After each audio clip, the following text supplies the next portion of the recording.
السلام عليكم ورحمة الله وبركاته. أعوذ بالله من الشيطان الرجيم. بسم الله الرحمن الرحيم. الحمد لله رب العالمين والصلاة والسلام على الرسول الأمين وعلى آله وأصحابه أجمعين وبعد.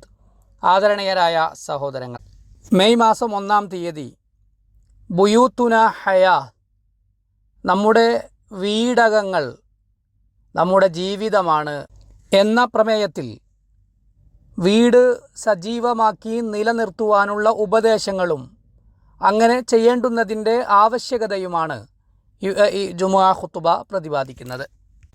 അള്ളാഹുവിനെ ഭയപ്പെട്ടുകൊണ്ട് ജീവിക്കുവാൻ ആമുഖമായി എല്ലാവരെയും ഓർമ്മപ്പെടുത്തുകയാണ്.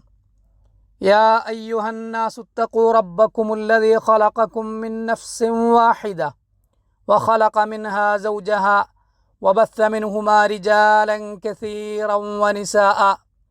ജനങ്ങളെ, ഒരൊറ്റ സത്തയിൽ നിന്നു നിങ്ങളെ സൃഷ്ടിച്ച നിങ്ങളുടെ രക്ഷിതാവിനെ നിങ്ങൾ സൂക്ഷിക്കുക. ആ സത്തയിൽ നിന്നു തന്നെ അവൻ അതിൻ്റെ ഇണയെ സൃഷ്ടിച്ചു. അവ രണ്ടിൽ നിന്നുമായി ധാരാളം പുരുഷന്മാരെയും സ്ത്രീകളെയും അവൻ വ്യാപിപ്പിച്ചു. സത്യവിശ്വാസികളെ, വീടെന്നാൽ സമാധാനത്തിൻ്റെ തുരുത്താണ്, ആശ്വാസത്തിൻ്റെയും ശാന്തിയുടെയും ഉറവിടമാണ്. അതുകൊണ്ടാണ് വല്ലാഹു ജഅല ലക്കും മിൻ ബുയൂതികും സകന, അള്ളാഹു നിങ്ങൾക്ക് നിങ്ങളുടെ വീടുകളെ വിശ്രമസ്ഥലങ്ങളാക്കി ആശ്വാസ കേന്ദ്രങ്ങളാക്കി എന്നു പറഞ്ഞത്. ഓരോ കുടുംബവും ചെന്നുചേരുന്ന ഇടവും അഭയവുമാണ് വീട്. സുസ്ഥിരതയും സമാധാനവും ഓരോരുത്തരും അനുഭവിക്കുന്നതും വീട്ടിലാണ്. അതുകൊണ്ടുതന്നെ വിശുദ്ധ പ്രവാചകർ സല്ലല്ലാഹു അലൈഹി വസല്ലമ തങ്ങൾ ഓരോ രാത്രിയിലും വീടെന്ന വലിയ അനുഗ്രഹത്തെ ഓർത്ത് അള്ളാഹുവിനെ സ്തുതിക്കാറുണ്ടായിരുന്നു. എന്നിട്ട് പ്രവാചകർ ഇങ്ങനെയാണ് പറയുക: അൽഹംദുലില്ലാഹില്ലദീ അത്അമനാ വസഖാനാ വകഫാനാ വആവാനാ ഫകം മിമ്മൻ ലാ കാഫിയ ലഹു വലാ മുഅ്വി. നമുക്ക് അന്നം നൽകുകയും പാനജലമൊരുക്കുകയും അതുപോലെ നമുക്ക് ആവശ്യമായതെല്ലാം സംവിധാനിക്കുകയും അഭയമൊരുക്കുകയും ചെയ്ത അള്ളാഹുവിനാണ് എല്ലാ സ്തുതികളും. എത്രയെത്ര ആളുകളാണ് കാത്തുരക്ഷിക്കുവാനോ തുണയാകുവാനോ ആരുമില്ലാതെ ജീവിച്ചു കൊണ്ടിരിക്കുന്നത്. സത്യവിശ്വാസികളെ, നമ്മുടെ വീടുകൾ സജീവമായി നിലനിൽക്കുന്നതിന് നാം പ്രധാനമായി ചെയ്യേണ്ടുന്ന ഒരു കാര്യം വീട്ടിൽ അള്ളാഹുവിൻ്റെ സ്മരണ ഉണ്ടാക്കുക എന്നതാണ്. പ്രവാചകർ പറഞ്ഞിട്ടുണ്ട്: മസലുൽ ബൈത്തില്ലദീ യുദ്കറുല്ലാഹു ഫീഹി വൽ ബൈത്തില്ലദീ ലാ യുദ്കറുല്ലാഹു ഫീഹി മസലുൽ ഹയ്യി വൽ മയ്യിത്ത്. അള്ളാഹു സ്മരിക്കപ്പെടുന്ന വീടിൻ്റെയും സ്മരിക്കപ്പെടാത്ത വീടിൻ്റെയും ഉപമ ജീവനുള്ള ഒരാളെപ്പോലെയും മരണപ്പെട്ടവനെപ്പോലെയുമാണ്. ഈ ഹദീസിൽ വിശുദ്ധ പ്രവാചകർ സല്ലല്ലാഹു അലൈഹി വസല്ലമ തങ്ങൾ അള്ളാഹുവിനെ സ്മരിക്കുന്ന വീടിനെ ജീവനുള്ള ഒരു മനുഷ്യനോടാണ് ഉപമിച്ചിരിക്കുന്നത്. ഇതു നാം നന്നായി ചിന്തിക്കേണ്ടുന്ന ഒരു വിഷയമാണ്. നമ്മുടെ വീടുകൾ സജീവമാകുവാനും അവിടെ ഉല്ലാസവും ഊർജവും നിറഞ്ഞു നിൽക്കുവാനും നാം ശ്രദ്ധിക്കേണ്ടുന്ന മറ്റൊരു കാര്യം വീട്ടിൽ നിസ്കാരം ശീലമാക്കുക എന്നതാണ്. പ്രവാചകർ ഇങ്ങനെ പറഞ്ഞിട്ടുണ്ട്: ഇദാ ഖദാ അഹദുകുമുസ് സ്വലാത ഫീ മസ്ജിദിഹി ഫൽയജ്അൽ ലിബൈതിഹി നസീബൻ മിൻ സ്വലാത്തിഹി ഫഇന്നല്ലാഹ ജാഇലുൻ ഫീ ബൈതിഹി മിൻ സ്വലാത്തിഹി ഖൈറ. നിങ്ങൾ പള്ളിയിൽ വെച്ച് നിസ്കാരമൊക്കെ കഴിഞ്ഞാൽ സുന്നത്തു നിസ്കാരങ്ങളിൽ നിന്ന് ഒരു വിഹിതം വീട്ടിലേക്ക് മാറ്റിവെക്കേണ്ടതാണ്. കാരണം വീട്ടിൽ വെച്ചുള്ള ഈ സുന്നത്തു നിസ്കാരങ്ങൾ കൊണ്ട് അള്ളാഹു ആ വീട്ടിൽ നന്മ ചൊരിയും. അപ്പോൾ പിന്നെ നിസ്കാരമേ ഇല്ലാത്ത വീടുകളിൽ എങ്ങനെയാണ് സമാധാനവും ശാന്തതയും ഉണ്ടാവുക? സത്യവിശ്വാസികളെ, അള്ളാഹു നമ്മോട് കൽപ്പിച്ചിട്ടുള്ളതുപോലെ നമ്മുടെ വീടുകൾ സജീവമാക്കാനുള്ള മറ്റൊരു മാർഗം വീട്ടിൽ സലാം പ്രചരിപ്പിക്കുക, സമാധാനം വ്യാപിപ്പിക്കുക എന്നതാണ്. അള്ളാഹു ഓർമ്മപ്പെടുത്തിയത് ഇങ്ങനെയാണ്: فإذا دخلتم بيوتا فسلموا على أنفسكم تحية من عند الله مباركة طيبة. നിങ്ങൾ വീടുകളിലേക്ക് കടന്നു ചെല്ലുകയാണെങ്കിൽ അള്ളാഹുവിൽ നിന്നുള്ള അനുഗ്രഹീതവും പവിത്രവുമായ അഭിവാദ്യമെന്ന നിലയിൽ നിങ്ങൾ സലാം പറയണം. അതുകൊണ്ട് ഒരു വിശ്വാസി വീട്ടിലേക്ക് കടന്നു ചെല്ലുമ്പോൾ ഇസ്ലാമിൻ്റെ സുന്ദരമായ ഈ അഭിവാദ്യം കൊണ്ട് സലാം പറയുന്നതിൻ്റെ അർത്ഥതലങ്ങൾ മനസ്സിലാവാഹിച്ചുകൊണ്ട് പ്രവേശിക്കുന്നത് ഏറെ സുന്ദരമായ കാര്യമാണ്. നമ്മുടെ വ്യക്തിപരവും സാമൂഹികവുമായ ബന്ധങ്ങളുടെ അടിത്തറയാണ്, താക്കോലാണ് സലാം. കുടുംബത്തിൻ്റെ വിശ്വാസപരവും മൂല്യസംബന്ധവും വൈകാരികവും ഭൗതികവുമായ എല്ലാ കാര്യങ്ങളും മനസ്സിലാക്കുവാനുള്ള നിദാനവും സലാം പറയുക എന്നതു തന്നെയാണ്. ഇതിലേക്ക് സൂചന നൽകിക്കൊണ്ടാണ് നമ്മുടെ പ്രവാചകർ ഇങ്ങനെ പറഞ്ഞത്: മാ മിൻ അഹ്ലി ബൈത്തിൻ യതവാസലൂന ഫയഹ്താജൂൻ.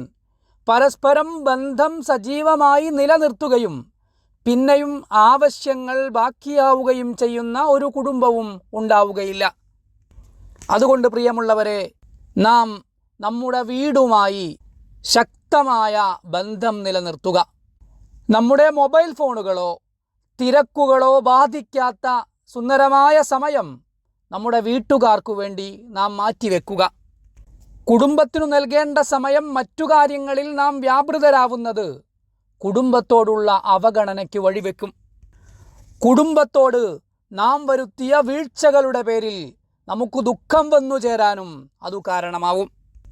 പ്രവാചകർ പറഞ്ഞിട്ടുണ്ട്: കഫാ ബിൽ മർഇ ഇസ്മൻ അൻ യുളയ്യിഅ മൻ യഊൽ. തൻ്റെ ആശ്രിതരെ വൃഥാവിലാക്കുന്നതു മാത്രം മതി ഒരാൾ വലിയ കുറ്റക്കാരനായി മാറാൻ. അതുകൊണ്ടുതന്നെ ബുദ്ധിമാൻ തൻ്റെ കുടുംബത്തോടൊപ്പം സമയം ചെലവഴിക്കുന്നവനാണ്.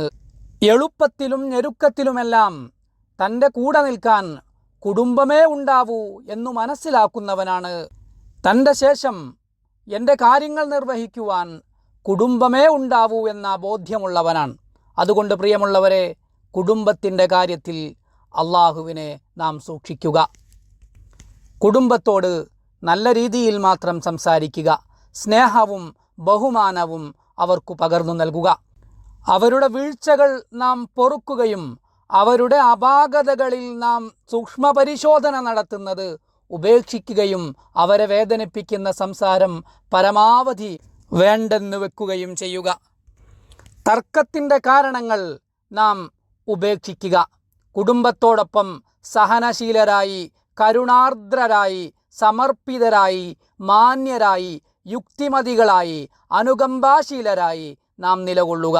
അതുകൊണ്ടാണ് പ്രവാചകർ പറഞ്ഞത്: ഇദാ അറാദല്ലാഹു ബി അഹ്ലി ബൈത്തിൻ ഖൈറ അദ്ഖല അലൈഹിമുർ റിഫ്ഖ്. ഒരു കുടുംബത്തിന് അള്ളാഹു നന്മ ഉദ്ദേശിച്ചാൽ അവർക്കിടയിൽ അള്ളാഹു അനുകമ്പ നൽകും, ആർദ്രത നൽകും. സത്യവിശ്വാസികളെ, കുടുംബത്തിൻ്റെ സജീവത നിലനിൽക്കുന്നത് കുടുംബത്തിലെ ആളുകൾ തുടക്കം തൊട്ടേ പുലർത്തിപ്പോരുന്ന ഉത്തരവാദിത്ത ബോധത്തിലാണ്. അത്തരം വീടുകളിലെ ഉത്തരവാദപ്പെട്ടവർ സ്വന്തമായി ഒരു കുടുംബജീവിതം നയിക്കുന്നതിൻ്റെ പ്രാധാന്യത്തെക്കുറിച്ച്, ആ ഉത്തരവാദിത്വത്തെക്കുറിച്ച് മക്കളെ ബോധവാന്മാരാക്കും. ആഡംബരങ്ങളോ പ്രൗഢിപ്രകടനങ്ങളോ അമിത വ്യയങ്ങളോ ഇല്ലാതെ അവരുടെ വിവാഹം ലളിതമാക്കി കൊടുക്കും. എന്നാൽ ഇന്ന് ചില കുടുംബങ്ങളിൽ കണ്ടുവരുന്ന അമിതമായ ദുർവ്യയവും ഭാരിച്ച ചിലവുകളോടെയുള്ള വിവാഹാന്വേഷണവും വിവാഹ സൽക്കാരവുമെല്ലാം നമ്മുടെ സമൂഹത്തിലേക്കു കടന്നുവന്ന ദുഷിച്ച ശീലങ്ങളാണ്. അമിതമായ സമ്മാനങ്ങളും വിലയേറിയ ആഡംബര വസ്തുക്കളുമെല്ലാം അതിൻ്റെ ഭാഗമാണ്. ഒട്ടും സ്തുത്യർഹമല്ലാത്ത ഇത്തരം മത്സരങ്ങളും അവയുടെ ചിത്രീകരണവുമെല്ലാം ഒരിക്കലും പ്രോത്സാഹിപ്പിക്കപ്പെട്ടുകൂടാ. കാരണം ഇവയെല്ലാം കുടുംബത്തെ തളർത്തിക്കളയുന്ന, അനാവശ്യമായ ചെലവുകളാൽ കുടുംബത്തിന് ബുദ്ധിമുട്ട് വരുത്തി വെക്കുന്ന, കടബാധ്യതകളിൽ അകപ്പെടുത്തുന്ന കാര്യങ്ങളാണ്. അങ്ങനെ കല്യാണങ്ങൾ പോലും അവർക്കു വലിയ ഭാരവും ദുഃഖവുമായി മാറും.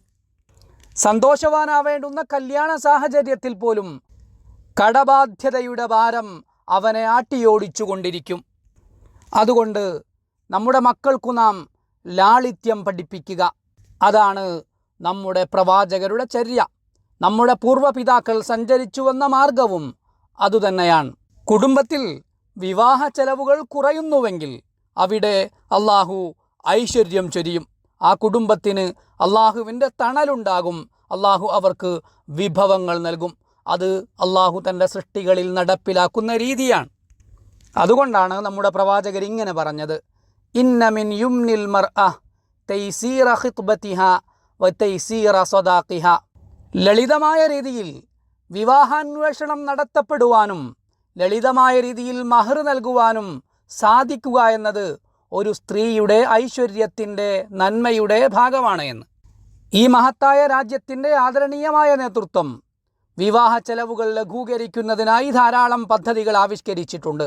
നാം അവരെ പ്രാർത്ഥനാപൂർവം ഓർക്കുകയാണ്. അതുപോലെ മക്കളുടെ വിവാഹം ലളിതമായി നടത്തുവാൻ ആവശ്യമായ സജ്ജീകരണങ്ങൾ ഒരുക്കുന്ന ഓരോ മാതാപിതാക്കൾക്കും നാം നന്ദിയും കടപ്പാടും അറിയിക്കുന്നു. സത്യവിശ്വാസികളെ, നമ്മുടെ മക്കൾ വീടെന്ന പൂന്തോട്ടത്തിലെ പൂവുകളാണ്. മാതാപിതാക്കളുടെ കണ്ണിനാനന്ദവും രക്ഷിതാക്കൾക്ക് കുളിർമയുമാണ്. വീട്ടിൽ മക്കളുണ്ടാവും തോറും ആ വീട്ടിൽ സജീവത നിലനിൽക്കും. അതുകൊണ്ട് തന്നെയാണ് നമ്മുടെ മതം വിവാഹത്തിനും സന്താന പരിചരണത്തിനും വലിയ പ്രാധാന്യവും പ്രോത്സാഹനവും നൽകുന്നത്. സക്കരിയ നബി അലൈഹി സ്വലാത്തു വസ്സലാം നടത്തിയ പ്രാർത്ഥന അള്ളാഹു ഉദ്ധരിച്ചിട്ടുണ്ട്. ഖാല റബ്ബി ഹബ്ലി മിൻ ലദുൻക ദുർരിയതൻ ത്വയ്യിബ. എൻ്റെ രക്ഷിതാവേ, എനിക്കു നീ നിൻ്റെ വകയായി നല്ല മക്കളെ നൽകണമേ. നല്ല കുടുംബങ്ങളിൽ നിന്ന് വിവാഹം കഴിക്കുന്നതും മക്കളുണ്ടാവുന്നതുമെല്ലാം പ്രോത്സാഹനജനകമാണ്, അള്ളാഹുവിന് ഇഷ്ടമുള്ള കാര്യമാണ്. നമുക്ക് ഫലഭൂയിഷ്ടമായ ഒരു ഭൂമിയുണ്ടെന്ന് സങ്കല്പിക്കുക. കൃഷി ഇറക്കുവാൻ ആവശ്യമായ സംവിധാനങ്ങളുമുണ്ട്. എന്നിട്ടും നാം അത് വേണ്ട വിധം ഉപയോഗപ്പെടുത്തുന്നില്ലെങ്കിൽ ആളുകളുടെ ആക്ഷേപത്തിനും നിന്ദ്യതയ്ക്കും നാം വിധേയരാവുകയില്ലേ? വിവാഹം കഴിഞ്ഞ് മനഃപൂർവ്വം മക്കളുണ്ടാവുന്നത് പിന്തിക്കുന്നവരുടെ കാര്യവും ഇതുപോലെ തന്നെയാണ്. അള്ളാഹു ഓർമ്മപ്പെടുത്തിയത് നിസാഉക്കും ഹർസുൽ ലക്കും എന്നാണ്. നിങ്ങളുടെ സ്ത്രീകൾ, നിങ്ങളുടെ ഇണകൾ നിങ്ങളുടെ കൃഷിയിടമാകുന്നു. സന്താന സൗഭാഗ്യത്തിൽ നിന്ന് മനഃപൂർവ്വം അകന്നു നിൽക്കുന്നവർക്ക് അള്ളാഹുവിൻ്റെ വിചാരണക്കും ചോദ്യങ്ങൾക്കും മറുപടി പറയേണ്ടി വരും. ഇന്ന് വൈദ്യശാസ്ത്രം ഏറെ പുരോഗതിപ്പെട്ടിട്ടുണ്ട്. പല ചികിത്സകളും ഇന്നു ലഭ്യവുമാണ്. അതുകൊണ്ട് നാം വഴികൾ കണ്ടെത്തണം. മക്കളും അവരുടെ അന്നവും പരസ്പര ബന്ധിതമായാണ് അള്ളാഹു പറഞ്ഞിരിക്കുന്നത്. വജഅല ലക്കും മിൻ അസ്വാജിക്കും ബനീന വഹഫദ വറസഖക്കും മിനത് ത്വയ്യിബാത്ത്. നിങ്ങളുടെ ഇണകളിൽ നിന്ന് അവൻ നിങ്ങൾക്ക് മക്കളെയും പേരമക്കളെയും ഉണ്ടാക്കി അവൻ നിങ്ങൾക്ക് നല്ലത് അന്നമായി നൽകുകയും ചെയ്തു. മക്കളുണ്ടാവുക എന്നത് വിവാഹത്തിൻ്റെ പരമപ്രധാനമായ ലക്ഷ്യങ്ങളിലൊന്നു തന്നെയാണ്. അതുകൊണ്ടാണ് ഉമർ റളിയല്ലാഹു അൻഹു ഇങ്ങനെ പറഞ്ഞത്, ഞാൻ വിവാഹം കഴിച്ചതെല്ലാം നല്ല സന്താനങ്ങളുണ്ടാവാൻ തന്നെയാണ്. സാമ്പത്തിക ശേഷിയും കഴിവും സാഹചര്യവും നീതി പുലർത്താനാവുമെന്ന ഉത്തമ ബോധ്യവും എല്ലാം ഉറപ്പുള്ളവന് ഒന്നിലധികം ഇണകളുണ്ടാവുക എന്നതും മതം അംഗീകരിച്ചിട്ടുള്ള കാര്യം തന്നെയാണ്. ഫൻകിഹു മാ ത്വാബ ലക്കും മിനൻ നിസാഇ മസ്നാ വസുലാസ വറുബാ. നിങ്ങൾക്കിഷ്ടപ്പെട്ട സ്ത്രീകളിൽ നിന്ന് 2, 3, 4 പേരെ നിങ്ങൾ വിവാഹം ചെയ്യുക. ഇതും സമൂഹ നിർമ്മിതിയുടെ, ഐശ്വര്യത്തിൻ്റെ, സജീവത നിറഞ്ഞ കുടുംബത്തിൻ്റെ അടയാളമാണ്, ലക്ഷണമാണ്. അള്ളാഹു അനുഗ്രഹിക്കട്ടെ. വസ്സലാമു അലൈക്കും വറഹ്മത്തുള്ളാഹി വബറകാതുഹു.